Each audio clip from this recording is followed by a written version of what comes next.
Hi, hello guys, welcome to Rennie's Academy of Learning for Nurses. Hope you all are doing good, staying safe. So today class la polam. Class la போறதுக்கு முன்னாடி subscribe பண்ணாதவங்க subscribe பண்ணிக்கோங்க. பக்கத்துல இருக்க bell icon click பண்ணிக்கோங்க. So that when I am uploading my next videos automatically உங்களுக்கு notificationsல show ஆயிடும். So இன்னைக்கு class la போலாம். இன்னைக்கு class எது பத்தி அப்படினு பாத்தீங்கன்னா today a very important respiratory systemல ஒரு conditions called interesting topic pulmonary embolism. Okay. We'll see what is pulmonary embolism. So as you all know, pulmonary embolism is nothing but நம்ம லங்ஸ்ல வந்து ஒன்னு இல்ல ரெண்டு ஆர்டரியில போயிட்டு ஏதாச்சும் blood clot உள்ள போய் அக்ளூட் ஆகும்போது automatically the people will develop a problem which is called as pulmonary embolism, and this condition is a life threatening condition. Okay, so let me see risk factors பாத்தீங்க அப்படினாக்கா secondary complication mainly DVT, that is deep vein thrombosis. So secondary complication in the sense patient க்கு வேற ஏதாச்சும் ஒரு பெரிய problem ஏதாச்சும் இருந்து that will predispose a condition called as pulmonary embolism. That is why secondary complication அப்படினு சொல்றாங்க. So we'll see one by one. So யாரெல்லாம் riskல வராங்க அப்படினு பாத்தீங்கன்னா surgery பண்ண patient. So when the patient is on post op periodல பாத்தீங்கன்னா the DVT develop பண்றதுக்கு நிறைய chances இருக்கு. Whoever the patient is developing DVT, they are more prone to develop pulmonary embolism. Okay. So next யாருன்னு பாத்தீங்கன்னா obese patients, then pregnancy, then very important condition AF, atrial fibrillation ல பாத்தீங்கன்னா cardiac dysarrhythmias வரும்போது there is more chances patient க்கு வந்து இந்த மாதிரி pulmonary embolism வரதுக்கு நிறைய chances இருக்கு. The small clots can go and occluded in the arteries or somewhere. Then thromboembolism history இருக்கிறவங்க already known case of thromboembolism இருப்பாங்க, so that the emboli will go and block somewhere. ஓகேங்களா? So எல்லாத்துக்குமே overall வந்து baseline problem என்ன அப்படினு பாத்தீங்கன்னா prolonged immobilize இருக்கிறவங்க தான். So mobilize ஆகாம அப்படியே immobilize இருக்கும்போது they will develop such problems. So next we'll see about the symptoms. So these are the important stuff. They can ask you questions regarding this. Okay. So first they will develop a sudden chest pain.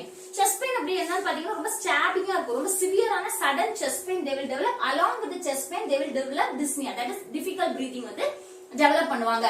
Then you can see petechiae. So நம்ம டெங்குக்கெல்லாம் பாப்போம் இல்லையா, this red colorல rashes you can see. So this type of petechiae they can develop. Then they will develop impending doom. Let me explain what is impending doom. So impending doom அப்படினா என்னன்னா நமக்கு life த்ரெட்டனிங்கா ஏதோ ஒன்னு நடக்க போகுது அப்படினாக்க ஒரு படபடப்பா இருப்பாங்க. They'll feel some palpitation inside. Something is going to happen for me very badly அப்படிங்க மாதிரி they'll internally feel it. So that is called as impending doom. Next என்ன அப்படி பாத்தீங்கன்னா நார்மலாவே ஒரு நமக்கு வந்து if something happen inside automatically dizziness, palpitation, tachycardia, everything will come. No, same thing. Dizziness, tachycardia. Then the patient will be so confused due to this problem, pain and all. Then the patient will show hematosis. Sputum la pathina blood stain da they will show up because ulla clot aayirukudhu illaya, adanal they will show up this blood stain tingling sputum vandu you can see. Next, what is the diagnosis features? So when the patient is having this, the confirmatory test for pulmonary embolism. So whenever they are asking a question, what is the confirmatory test for pulmonary embolism அப்படினா that is nothing but pulmonary angiography தான் பண்ணுவாங்க. So pulmonary angiography பண்றது மூலமா உள்ள இருக்கிற blood vessels, arteries எல்லாமே லங்ஸ்ல இருந்து we can see it, so that you can find it out ஏதாச்சும் உள்ள போயிட்டு அக்ளூட் ஆயிருக்கா அப்படினு சொல்லிட்டு you can find it out. Then pulmonary angiography, whenever the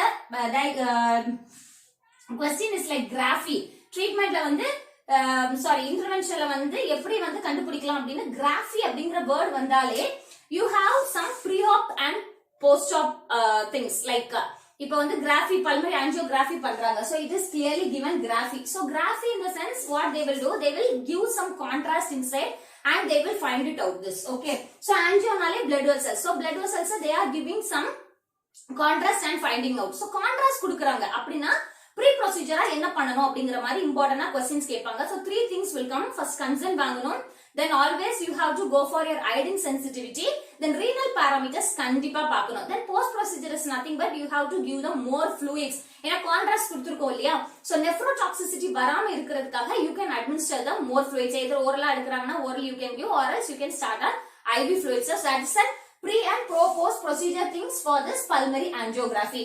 Then we can switch to treatment.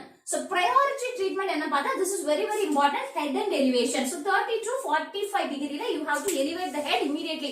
If a patient வந்து DVT la irukanga, example I can give you, if the patient is having DVT now, so already you know that when the patient is having DVT automatically they will prone to develop the நிறைய chances இருக்கு அவங்க pulmonary embolism develop பண்றதுக்காக. So கண்டிப்பா ஒரு DVT patient suddenly I'm having chest pain, எனக்கு மூச்சு கஷ்டமா இருக்கு அப்படினு சொன்னா you have to click that patient is on pulmonary embolism. So first aid என்ன பண்ணனும் அப்படினாக்கா you have to elevate the head end of the bed. So இந்த மாதிரி நீங்க பண்றனால what will happen na the lung and the diaphragm will expand, okay, so that direct போய் occlude ஆகிறது வந்து கம்மியாகும். So the immediate management is head end elevation. Then you have to start on O2. Face mask la பாத்தீங்கன்னா 6 to 8 liters O2 immediately you have to start. Then for the pain, I told you the pain will be more severe, stabbing pain, chest pain ஆகும். So that pain medication you can give morphine. Then next one, they will start on this heparin infusion. So they will put the patient on this anticoagulants like heparin infusion continuously போடுவாங்க. And important thing in heparin infusion is எப்பவுமே you have to check this APTT in between, because நீங்க பாட்டுக்கு கொடுத்துட்டே இருந்தீங்க அப்படினாக்கா there is more chances எங்கயாச்சும் bleeding ஆக நிறைய chances இருக்கு. So whenever you are putting heparin infusion, you have to check your APTT in between. Then strict bed rest கொடுக்கணும். Patient should not move here and there because small clots எங்க இருக்கு தெரியாது. So that when the patient is like walking, suddenly walk பண்றாங்க அப்படினாக்கா venous return அடிக்கும்போது டைரக்டா போயிட்டு எங்கயாச்சும் occlude ஆயிடும். So strict bed rest is to be advised. Next advance they will give this anticoagulants like streptokinase, urokinase எல்லாம் administer பண்றாங்க. Then next என்னன்னா if this normal medical management is not working அப்படினா they will switch to surgical management, like embolectomy. So what they will remove that particular embolus from the particular area. The final one is the prevention. I always used to tell it, all the disease condition ends with the preventive measures, okay. Here the preventive measures is first main thing is vena cava filter. So அப்படினா என்னன்னா it's an umbrella type filter, okay. என்ன பண்ணுவாங்கன்னா inferior vena cavaல if the patient is prone to develop pulmonary embolism, example air embolism இருக்கிறவங்களா இருக்கலாம், or else வேற ஏதாச்சும் problem இருக்கிறவங்க கண்டிப்பா pulmonary embolism வரும் அப்படினு if they having doubt, no, they will insert a vena cava filter inside. So அந்த மாதிரி filter உள்ள வைக்கிறதுனால என்ன ஆகும்னா small clots வந்துட்டு டைரக்டா போய் ஆர்டரியில போய் அக்ளூட் ஆகாம it will filter there itself, okay. So you can insert a vena cava filter. Second one, importantly in air embolism, if the patient is having air embolism, you have to put the patient in lateral with Trendelenburg position. So அந்த மாதிரி நீங்க போடுறதுனால this air will not go and enter into the artery or vein, okay, so that நீங்க வந்து pulmonary embolism prevent பண்ணலாம். The final one is always the stockings, sequential compressive devices. Hospitals la use பண்ணுவீங்க இல்லையா, immobilize ஆகாத patients எல்லாம் கால்ல மாட்டி விடுவீங்கல, that is sequential compressive devices or Flowtron அந்த மாதிரி யூஸ் பண்ணலாம். So immobilize நடக்க முடியல, அதனால you are giving some pressure so that blood circulation நீங்க வந்து improve பண்ணலாம். So அந்த மாதிரி devices hospital யூஸ் பண்ணலாம். And always early ambulation, that is activity. If the patient is on post-op period la சீக்கிரமா என்ன பண்ணனா, you have to make the patient walk or something. So ambulate சீக்கிரமா பண்றதுனால you can reduce the risk of developing DVT. So this is all about this pulmonary embolism. So this is very important condition. You can expect questions in this type of topics, okay.